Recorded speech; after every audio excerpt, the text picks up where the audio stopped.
right, well, we're back here at the IHSBCA convention, and lucky enough to have sat down with a few coaches now, and we're going to welcome on Coach Malinowski here from Lockport High School.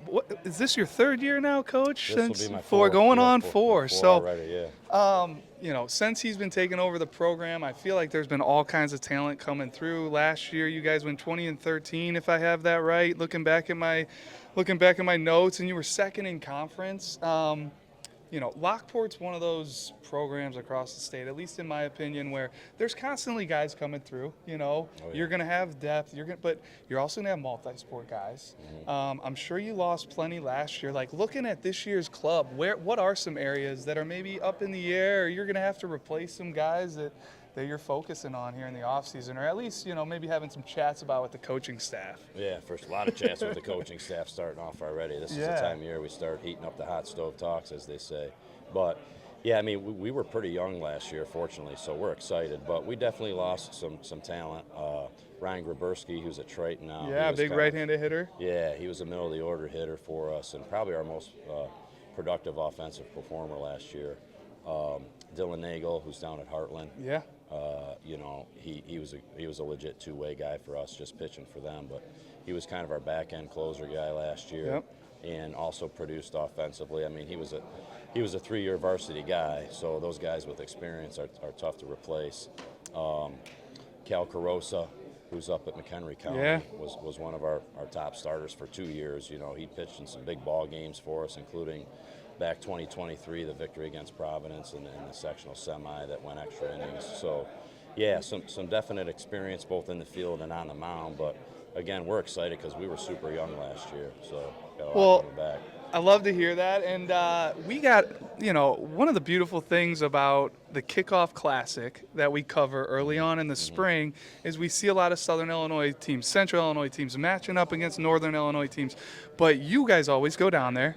You play a number of games. So we get a really good idea of your squad right away. And Tyler, I believe you went down there last year and had the first look, and you came back talking about Adam Kozak, little left-handed hitter, 2026. And it's one of those things I mentioned where you guys have a ton of talent coming through. You have a lot of multi-sport athletes. There's guys that'll be on the baseball field. Joey Manzo. Manzo. Yeah. So he was a football guy, I believe, that was playing center field, and I really liked him. But getting back to the center fielder I'm talking about, he comes out, he's a 2026. We had nothing on him, and he's a player. So who are some guys that you're looking at for this year to step up and maybe be that guy to maybe surprise some people, or just, continue to maybe build off of what they did last year? Yeah, first off, probably some of our senior leaders. I always like to start with seniors because, as they say, a team's only as good as its seniors. Got kind of 4 main contributors from last year I'd like to highlight. Logan Nagel, Dylan's younger brother, was a big surprise for us last year. Corner infielder, produced offensively more towards the bottom of the order. Hopefully he can be a middle of the order guy for us this year. But just he's emerged as one of our main leaders in the offseason. Just one of the best.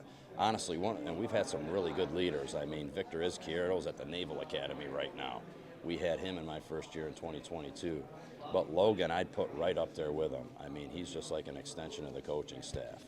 That's high praise. I don't mean to cut you off, but when you're comparing people to Victor Izquierdo, he's one of our personal favorites, just as a human being, and watching him play the game and the athleticism. Like, he seemed to have the total package. He is. So that is awesome to hear about Logan, especially if that's something. Did he develop that, or has he always kind of been there and now he's feeling more comfortable? He's like, I'm the man now, I'm a senior. It's almost my duty or role to be that guy. It's definitely grown into this offseason, but even last year as a junior, I mean, that was his first year on varsity. He didn't play up as a sophomore or anything like that.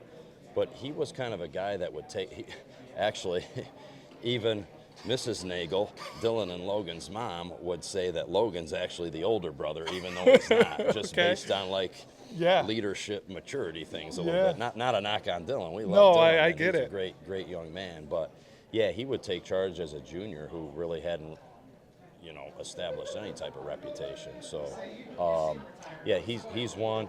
Justin Vandertook is an outfielder that we actually moved to center field late in the season. Okay. He hit in the 3-hole for us from day one to the very end of the season.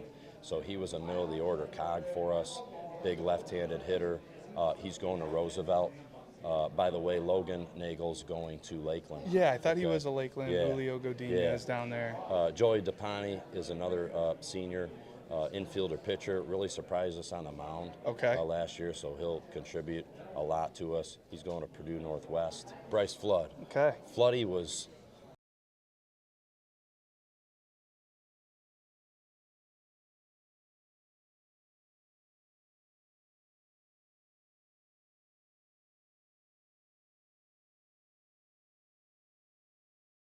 or the other going into May, and he was the main reason why we went the right direction. We kind of ended the regular season strong by winning the Stevie's Way tournament, if you remember. Yeah. And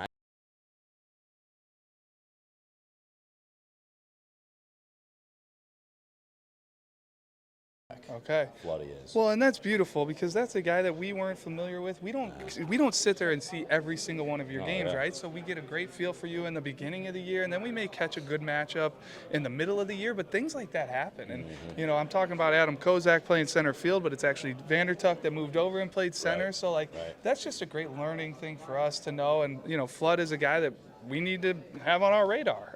He's playing shortstop, and you know, can kind of, I don't know, help tread the water there, it sounds like, of that season, or at least kind of keep you going on the right track. So he was big. I love that call out. And then you mentioned you're young, like your 26 group is pretty stacked from what we can see. Yeah, it is. So 4 main contributors on varsity from that class last year were Colton Benitis, infielder, multi-sport guy. Well, you said it before, Drew. Like, I think the number one reason that I'm actually most excited is we've got more football players and multi-sport guys than we've had in like a long time, even well before I got to Lockport, from what my older assistants say. You know? So we love that. We promote it. I mean, we try to push our guys to do multiple sports, and our football staff, all our coaches at Lockport work well together to try to promote that, and it finally seems like it's finally paying dividends, and we're finally getting back to that old school mentality of a lot of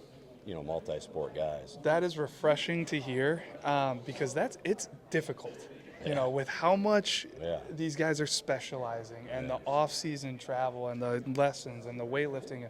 To be able to be on like that same wavelength as a school in all athletic departments is awesome to hear. I love to hear that. Sure. So yeah, Benitis, you know, he started off as a third baseman.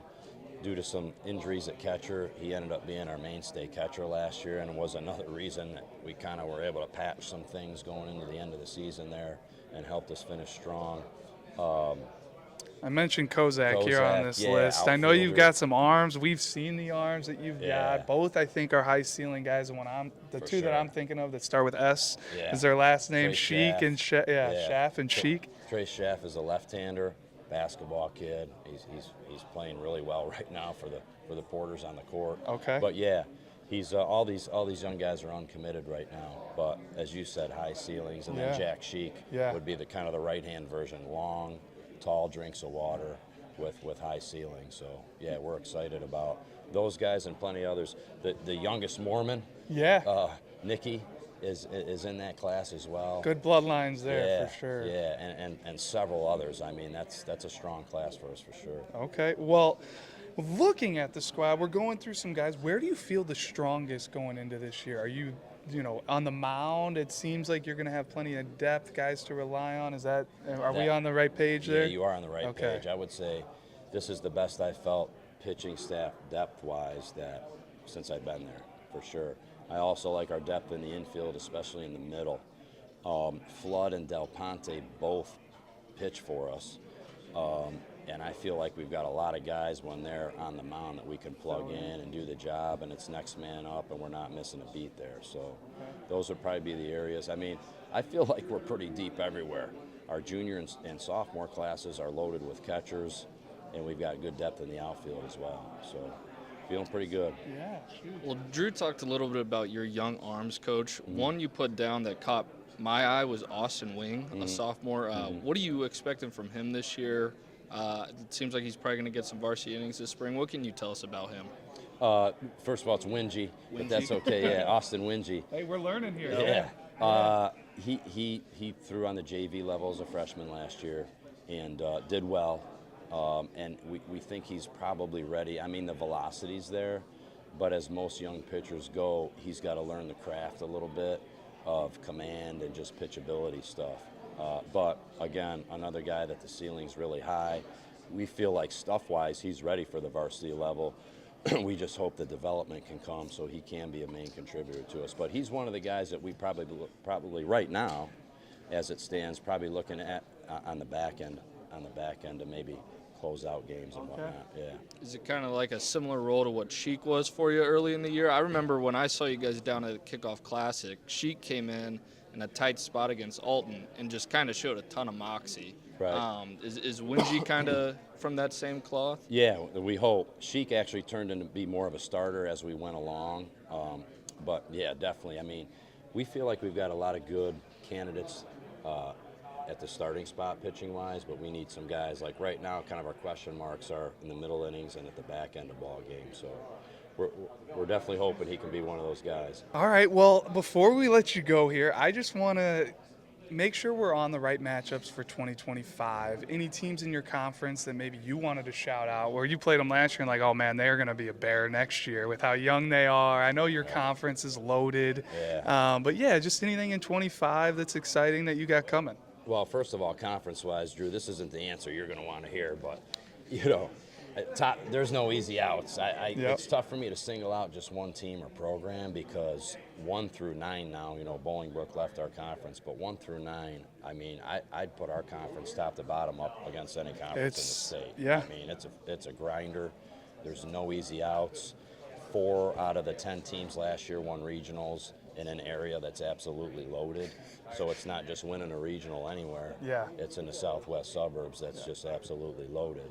You look at our schedule, I mean, not to brag or pat ourselves on the back, but I think we put together one of the best schedules in the state year after year because of our conference and then who we play non-conference-wise. We don't duck anybody.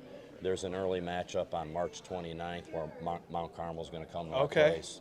2 good young teams heading in. I mean, their junior class is loaded as well, as you guys know. Yes. Other non-conference matchups to kind of note would be JCA, who's always tough.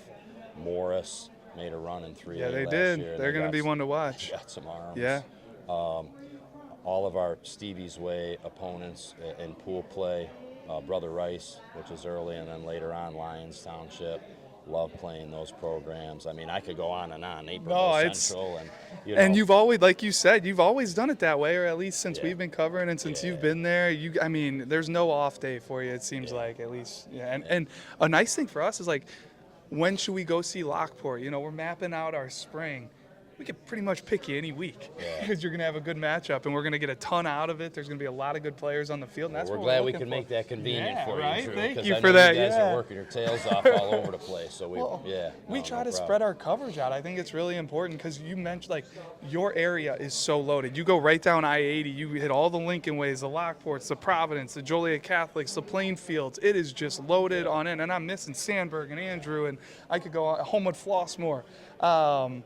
But yeah, we can't just live there and sit there and watch those. We got to be everywhere. There's good talent everywhere, but it is very dense with talent in your area. And once again, can't thank you enough. We will be out following the Porters this year in 2025, and good luck to you and all those prospects you mentioned. And we're going to look forward to tracking them. Appreciate it. Thanks for you guys covering us and working so hard to cover high school baseball. It means a lot to us. Appreciate it. We feel very blessed for that. Thanks guys. You're the man. Good.